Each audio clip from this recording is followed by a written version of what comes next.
Hello, everyone. Welcome to the Book Den.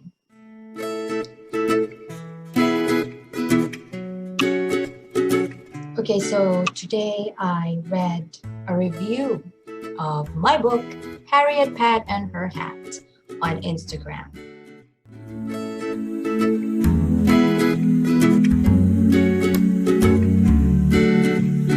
And I wanted to read it to you and to share some reactions I have to the review.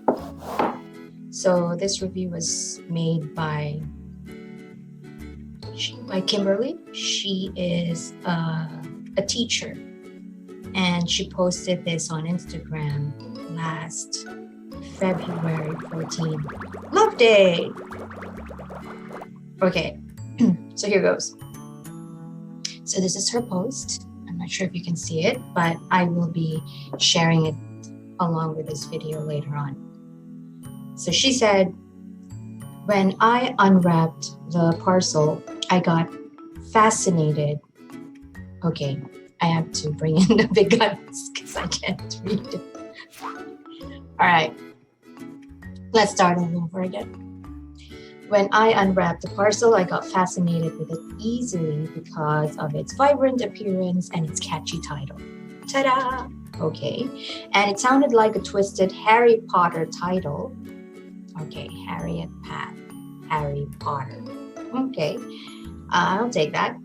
A title to me, and then I figured out from the title that it will somehow contain rhythm and rhymes, which thrilled me more. Yay!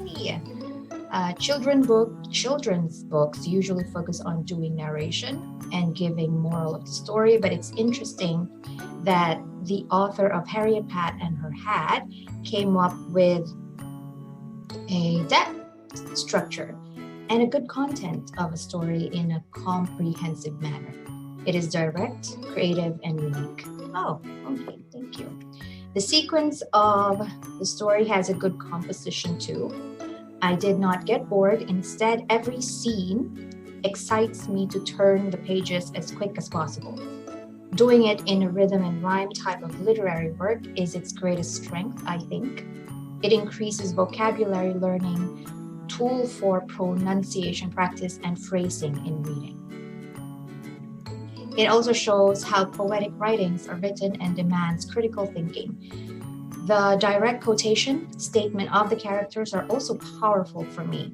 Most importantly, I appreciate that the writer's life experiences and life as an artist is well reflected in her work, which I believe gives her an edge to other writers. Well, thank you for that. I'm glad that somehow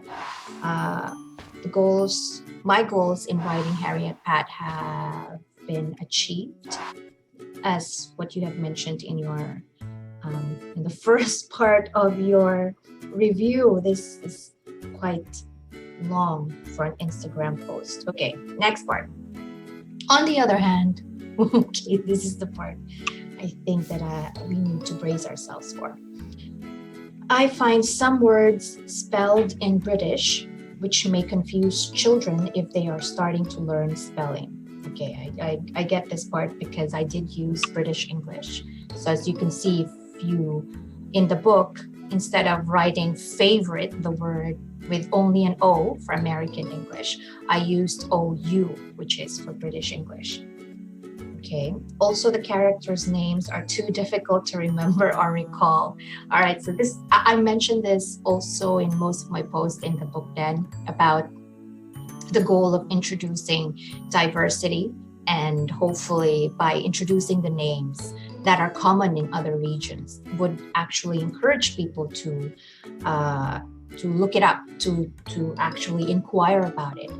But yes, I understand what she's trying to say, that it can be difficult to remember.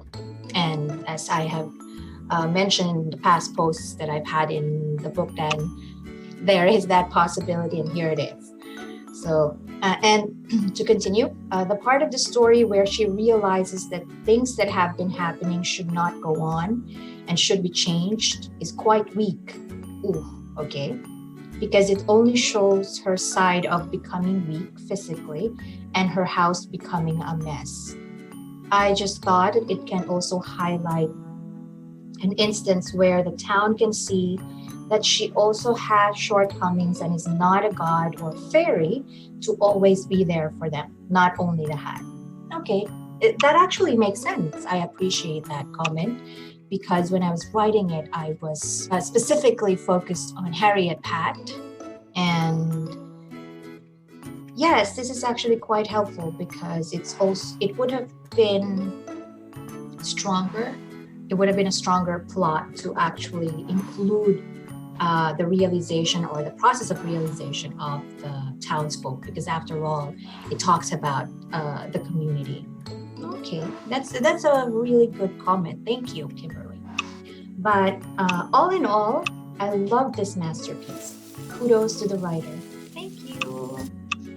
I'll keep this book and have it read by my future kids. The last part, where the moral is written, wrapped up the beauty of the story. I think it's the most commendable. The lesson in the story is unpredictable, uncommon, and deep. I also get to think of other lessons I personally get after reading it. Oh, thank you for that review.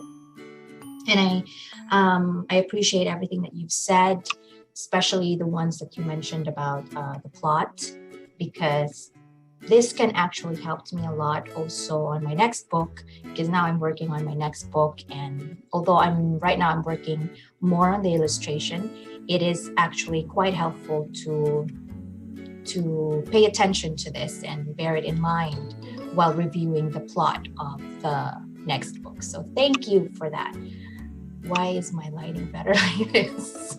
Should I just talk like this with my arm up? Because apparently the lighting is really good, like this. But anyway, yes, thank you for that review.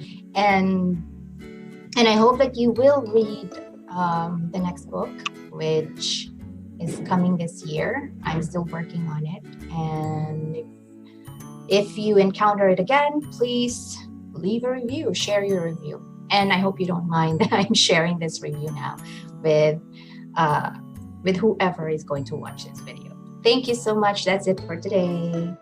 Have a great day. The sun is shining here. It's not too cold. And I think I'm going to go out later. Bye.